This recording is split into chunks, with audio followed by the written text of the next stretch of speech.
Magambo ya pana pere. Kutanga prophet. Kutanga kuya. Ichokwadi. Okay. Mauiswa nani pana? Shamwari yangu ndio yanditi ngatuyo kuno kuna stibona matrona. Raima uko shamwari dzakarongeka. Shamwari dzakarongeka. Shamwari yacho ngaiuye.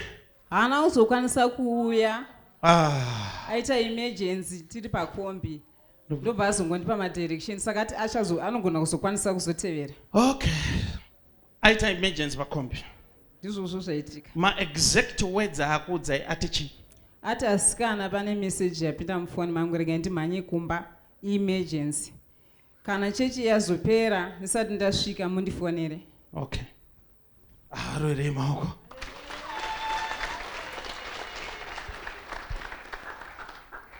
Mune foni yenyu papo? Iri mupesi. Okay. Ende munotora pesi yenyu. Muende munofona muri paseri petenda. Mirai mama munzwe. Ndoda kuti mufonere shamwari yenyu. Mungomuti ndafamba bo. Mubva mafonera murume wenyu. Mumuti ndafamba bo.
Mama.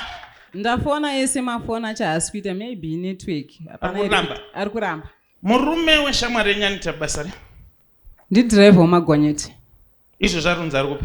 Murume wacho ari kunzi akabuda kunzi out nebasa. What I want you to do, mama, ndoda kuti ndimi munhu one wandiri kubvumidza kuti service musapedze henyu. Tinotenda prophet. Maita zvakanaka mauya kuimba yaMwari. Tinotenda. Shamwari yenyu yaita zvakanaka yakuuyisai kuimba yaMwari. Tinotenda prophet. But ndoda kuti muchibva pano mudzokera kumba. Kwakanaka prophet. Kana madzokera kumba handisi kuda kuti mutadze kusvika zvakanaka. Ndoda kuti musvikopika chero sisi venyu chero mumwe munhu pamunomutora musvika muine mumwe munhu pamba. Tinotenda prophet. Kana masvika muine mumwe munhu pamba ndoda kuti musikonanga kubedroom kwenyu. Tinotenda prophet.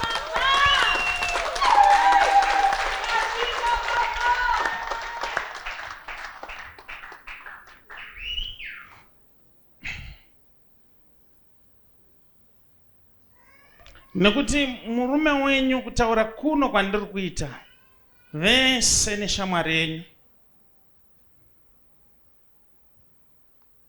vari kuzivana. Shamwari yenyu ine murume wenyu mumba. Saka ndoda kuti mubve pano munobata vanhu ava red handed. Aiwa ko munovabatireka. Uriwo waimira here?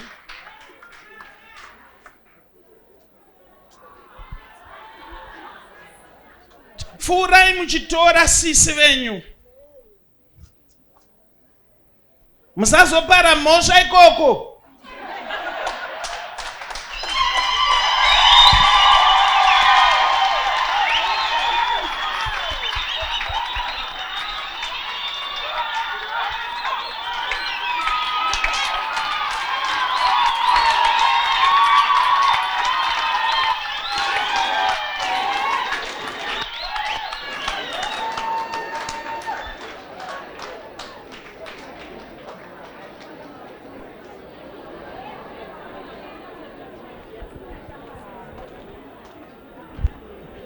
Saka kunzi kana chechi yapera mundifonera kuti tizive kuti wakuya.